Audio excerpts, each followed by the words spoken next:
Recibimos a Daniel Ayala, director de las radios públicas. Estaremos, hablando sobre novedades de la programación, también el hecho de que Radio Uruguay vuelve a Ciudad Vieja. Gracias por acompañarnos, un gusto que estés por acá. No, el gusto es mío y la verdad que llegar acá a sentarme en el living es todo un honor. Así que el saludo a toda la teleaudiencia. Lo de tele me costó, pero la sí. teleaudiencia. No, porque tú sos un hombre de radio. Hacíamos el repaso antes de estar al aire. 36 años Sí. con tu programa y de alguna forma también reivindicando, porque tiene que ver a la radio como medio que Sí. ha trascendido tantas generaciones, ¿no? Y sigue viva. Y la radio es el medio más maravilloso de comunicación. Fue la banda sonora del siglo XX. Ahí se reflejó todo lo que pasó en el siglo XX y sobre todo cuando comenzaron finales de los 20, 30, 40. Y bueno, y eso quedó marcado en la historia y quedó marcado en mi vida porque además el vínculo con la radio tiene que ver también con una afición que para hoy, para los jóvenes, es una locura que dice, eso existe. Bueno, era la onda corta, ¿no? Era, claro. Que todavía existe, pero bueno, con menos uso. Era esos receptores que uno movía una palanquita y se le abría el mundo entero. Era como el internet de ahora que uno no sabe hasta dónde llega. Bueno, allí escuchabas voces que venían del África, que venían de Europa y del resto de América. Ese hobby que se llama diexismo, eso fue lo que nos vinculó en realidad a la radio, más allá del vínculo personal con mi viejo, que fue informativista de Radio Rural, y de ahí seguramente heredé. Pero cuando arrancó Radioactividades, que estaba Roberto Velo, que después se fue a la BBC de Londres, Horacio Niro, Daniel Muñoz, Gabriel Souto, que hoy trabaja también en la radio, lo que fuimos a proponer al Sodre en aquel entonces era un programa tratando de convencer a los demás que no estábamos locos. O sea, escuchábamos radio, ese tipo de radios, y queríamos mostrar lo que hacíamos.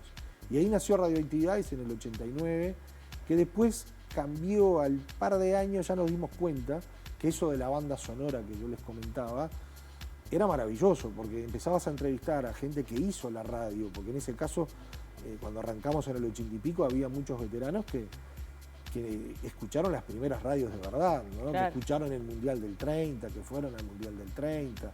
Entonces empezamos allí a entrevistar a toda esa gente que fue protagonista y nos enamoramos de la historia de la radio. Ahí Radioactividades empezó a tomar otro carril, más allá de que siempre nos interesa y mucho todo el hobby de la radio y de la onda corta y de los radioaficionados, ¿no?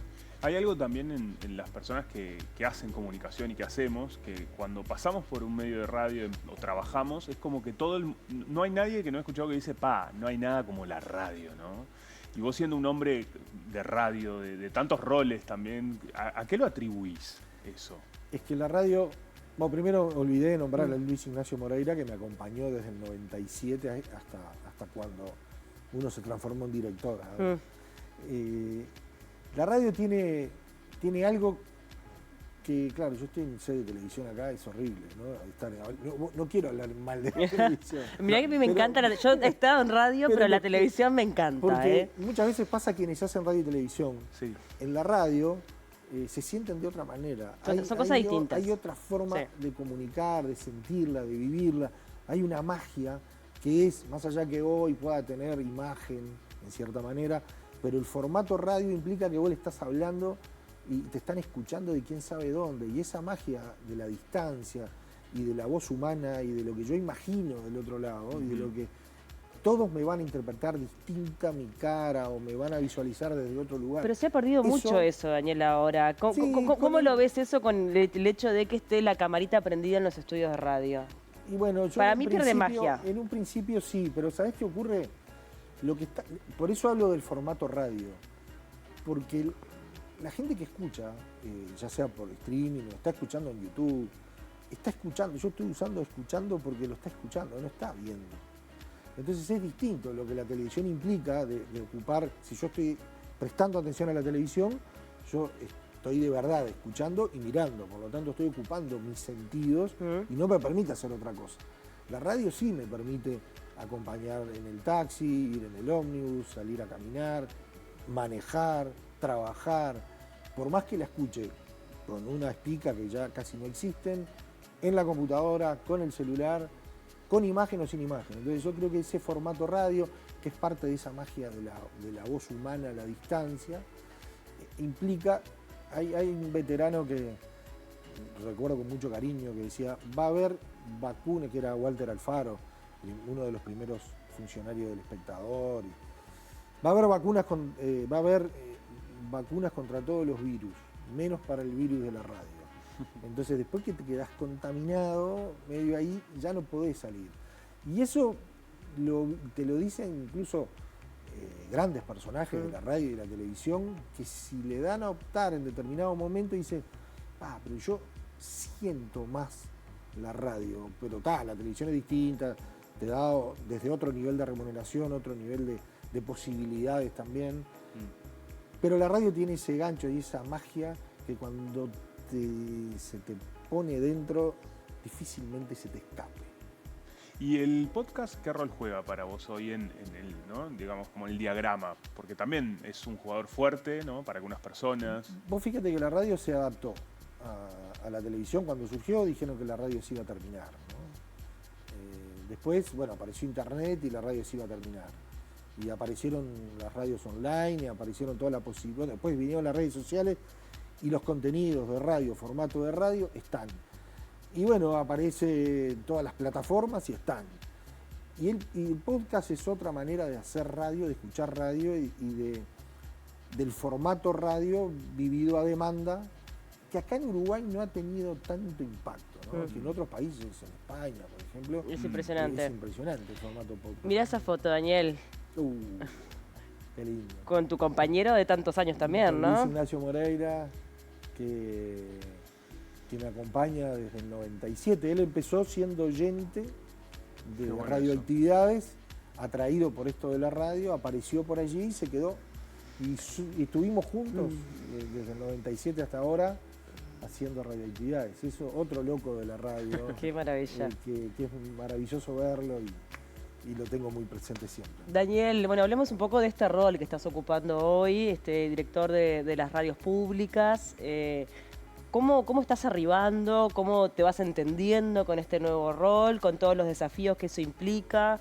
Conociéndolo desde adentro, ¿no? También, porque tenés más de 30 años de trayectoria en las radios públicas. Sí, las radios públicas son para mí parte de mi vida. Esta oportunidad es única. Como tú decías, claro, yo vivo y conozco, y a casi toda la gente que está trabajando allí, la conozco hace muchísimos tiempos. Compañeros. Y son compañeros de trabajo, mi equipo de gestión son algunos de los compañeros que los conozco hace tanto tiempo. Bueno, está Luis Ignacio Moreira, pero está Verónica Rivas, está Alejandra Stagnari, bueno, Mónica Colista acompaña, Karina Tela, toda gente que era de la radio y que terminaron siendo parte del equipo. Pero claro, nuestra productora acá, Caro Vaz. Nuestra productora Caro Vaz, que dice yo. Bueno, Caro que estuvo allí, sí, la tengo muy presente. Entonces, las radios pasaron por un momento complejo en estos últimos 5 años. Y eso significa todo un desafío de reconstrucción en el cual estamos trabajando y mucho para lograrlo. En ese espíritu de reconstrucción estaba el hecho de que las radios fueran, y sobre todo Radio Uruguay, que estaba acá en la explanada de Canal 5, volviera a ese edificio hecho para la radio. O sea, el edificio de Sarandí Misiones no fue un invento, esto tiene un trabajo de acumulación en años. El Sodre cumple 95 años, la radio del Sodre cumple 95 años, después nos desprendimos e integramos el SECAN.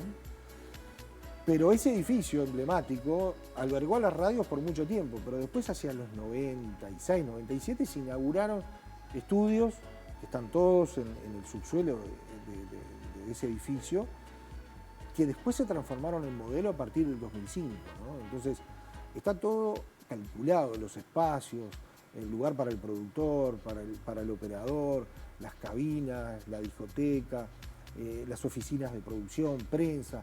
Entonces, ese es el lugar de las radios. Entonces, uno de los primeros objetivos era esto no es un capricho, ni es estar en contra de nada, sino a favor de la radio, era que Radio Uruguay tenía que volver a ese lugar.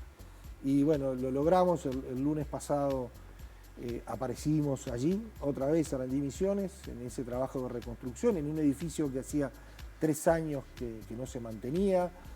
El plan era traer todas las radios para aquí, para la explanada del canal, pero bueno, nosotros pensamos que eso era lo más importante y había un anhelo compartido de muchas de estas personas que nosotros nombrábamos y de mucha gente que pasó también por las radios.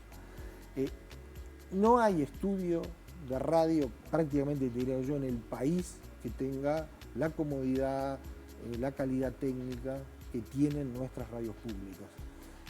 Como tampoco, por ejemplo, no hay otra radio que tenga un estudio móvil como el que tienen las radios públicas y los medios públicos, que es fabuloso, ¿no? Y que nos ha permitido en este corto tiempo en que estamos recorrer Juan Lacase, San José, Florida, ir a Minas.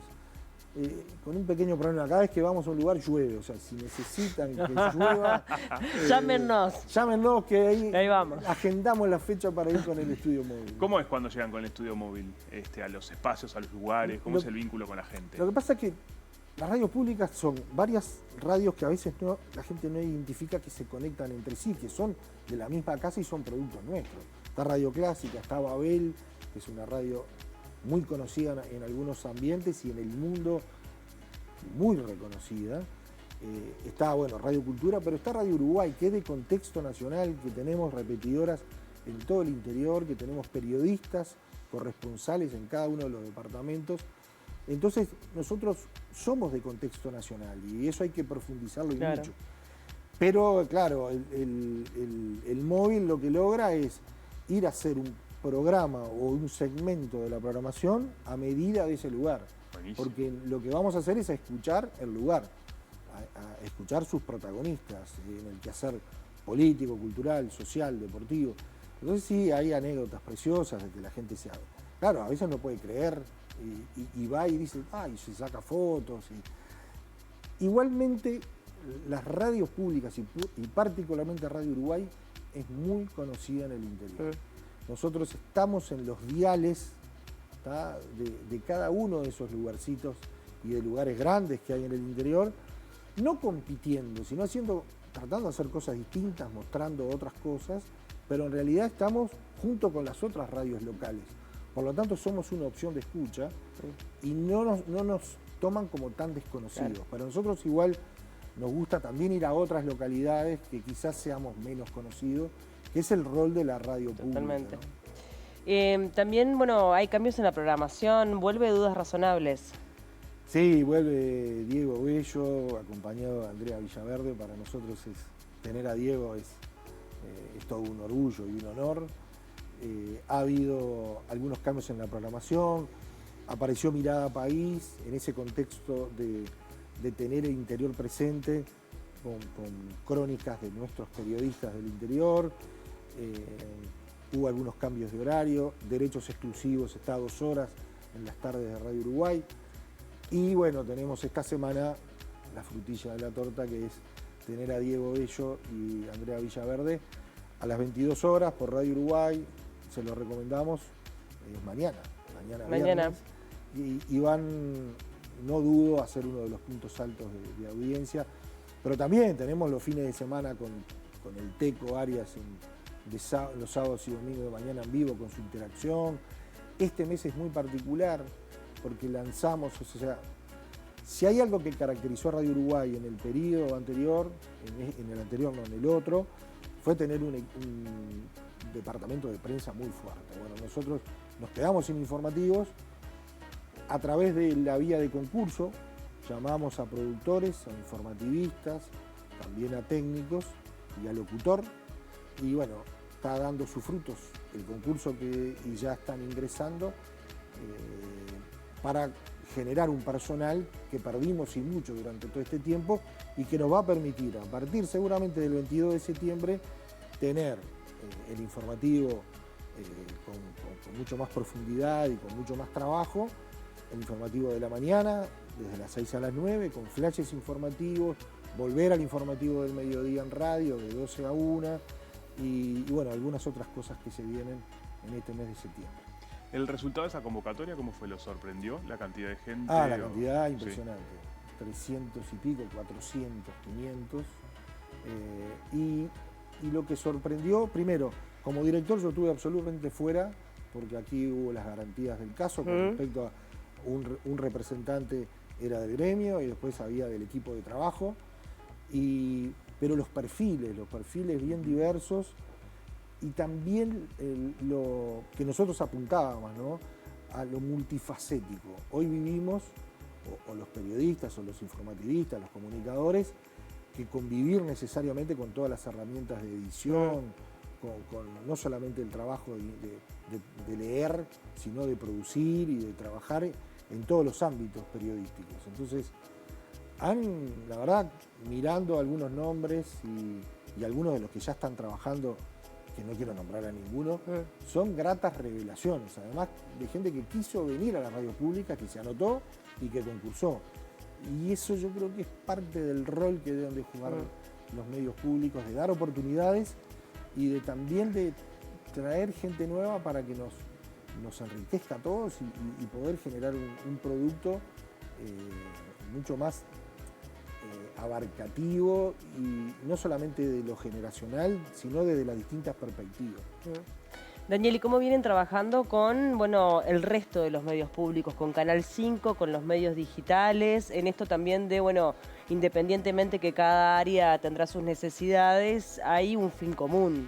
Bueno, una responsabilidad común. Ese es un enorme desafío. Primero, por ejemplo, los medios digitales necesariamente deben de tener un desarrollo propio, pero además son el sostén, en cierta manera, de lo que hace la televisión y de lo que hace la radio. Hoy no solamente uno puede escuchar radio o mirar televisión a través del receptor, sino que lo tiene que hacer hoy en las redes, juegan un rol fundamental.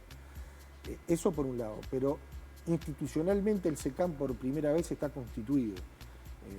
La presidenta, que es Erika Hoffman, la vocal encargada de medios digitales, que es Adriana Asti, y yo. Esta es la primera vez que pasa en la historia del SECAM. Por lo tanto, también para nosotros es otro desafío, ¿no?, desde lo institucional. Y también como multimedio que queremos ser, o de alguna manera debemos de hacer el máximo de los esfuerzos para complementarnos y para optimizar los recursos humanos y económicos, ¿no?, en un mundo en el cual todo interactúa y que necesariamente ese es uno de los enormes desafíos que tenemos por delante. Es un trabajo que el SECAM, hasta ahora como SECAM, nunca lo pudo desarrollar, ¿no? O sea que estamos además en un desafío institucional, más allá de la necesidad de coordinar, sin duda, con la televisión. Bueno, sí, coordinar acciones y demás, pero más que nada desde el lugar de la gestión, allí están los desafíos más importantes. Claro, porque además desde la gestión es también donde uno planifica esa interacción de multimedio, ¿no? Porque uno puede crear, el espíritu del SECAM fue que yo creo un multimedio. Ahora, ¿cómo trabajás el multimedio? ¿Cómo lo vas logrando? Que son realidades distintas, culturas institucionales diferentes. La radio tiene su historia y tiene su cultura institucional, la televisión también. Los medios digitales están forjando también su identidad. ¿Cómo podemos complementarnos y optimizar recursos como para generar espacios de trabajo en común, ¿no? Eso es otro de los enormes desafíos. Muchísimas gracias por estos minutos y quedan todos invitados entonces para escuchar a las radios públicas, para escuchar este estreno de mañana que seguramente va a generar mucha audiencia y la mejor gestión para ti. Muchísimas gracias, el saludo a todos los que están mirando ahora y que nos escuchan y sobre todo quienes nos escuchan en el interior. Y la invitación es mañana con Diego Bello y Andrea Villaverde, pero también son las 24 horas por todas las radios públicas. Y gracias a ustedes otra vez por hacerme sentir en casa. Estoy también en casa, ¿no? Gracias, Daniel. Hacemos una tanda, enseguida venimos.